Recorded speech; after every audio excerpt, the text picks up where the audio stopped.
Good day everyone, I'm Marcela May Tomas from BSBA3 and my vlog is about what I've learned in our topic, which is the salesman responsibilities, duties, and qualifications. So now let's start.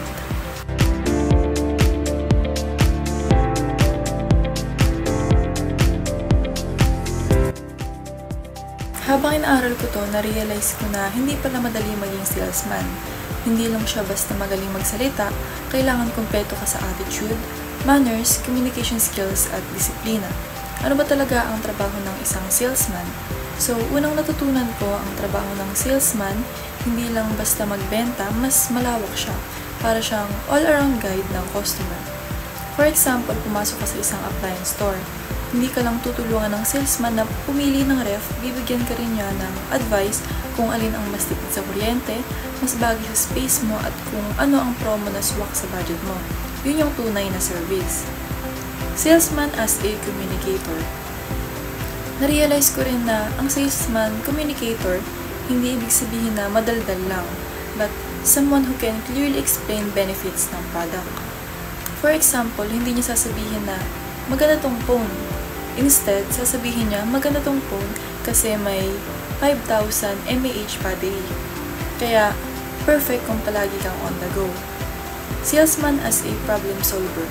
Isa pang maganda, problem solver pala ang salesman. Hindi niya tinitignan ang product, kundi ang problem ng buyer.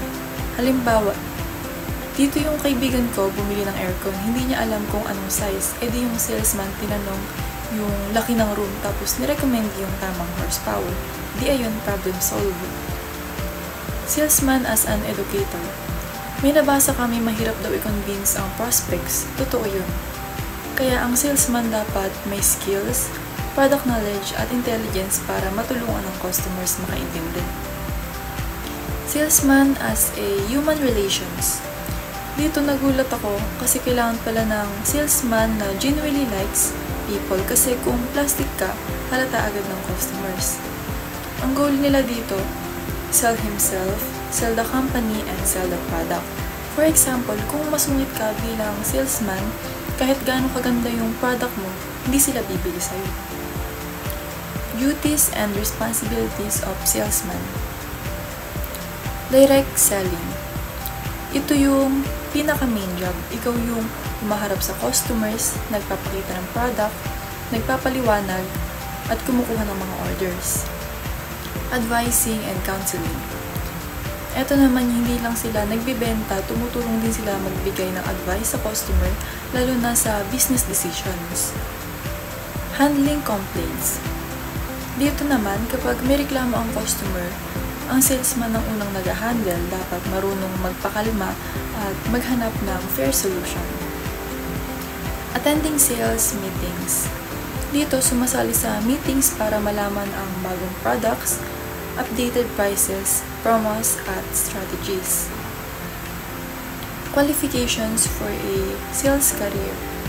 Una dito ay education. Una sa lahat, natutunan ko na mahalaga talaga yung background sa sales at marketing. Hindi naman kailangan sobrang taas na degree, pero dapat at least may idea ka kung paano gumagano ang selling process, paano mag-handle ng customers, at paano i-present ang product. Personal characteristics. Isa rin sa natutunan ko ay kailangan talaga ng personal characteristics na fit sa sales. Dapat marunong kang mag-communicate, enthusiastic ka, at dapat alam mo kung ano talaga ang binibenta mo. Kapag kulang ka sa product knowledge, mahihirapan ka mag-build ng trust. Personality factors. Natutunan ko rin na malaking bagay sa salesman ang persistence at ability to handle rejections. Paulit-ulit ang no, pero hindi dapat agad sumusuko. Ito yung personality na nagpapakita ng professionalism. Work habits and experience. Importante rin ang discipline at continuous learning. Kahit may experience ka na, kailangan willing ka pa rin matuto. Manners a salesman should observe. Ito yung part ng lesson na natutunan ko kasi tungkol siya sa pagiging presentable at professional. Natutunan ko na malaking epekto pala nito sa impression ng customers. Look pleasant and neat. Kailangan maayos ang itsura kasi first impression agad yan. Wear simple clothes. Dito naman hindi kailangan bongga, dapat clean and professional. Good voice and diction. Dito mas madaling paniwalaan kapag malinaw ang pagsasalita. Firm handshake. Dito nagpapakita ito ng confidence. Avoid nervous habits tulad ng pagtap ng fingers or paggalaw ng damit. Nakakabawas kasi ito ng professionalism. Remember customer names. Dito nagpapakita ito ng respect at interest. Don't argue with customers. Dapat calm at respectful palagi. Keep promises and smile. Ito ang trait na nagbibuild ng trust. Stay physically fit. Dito mas maganda ang performance kapag healthy. Principle of effective speaking.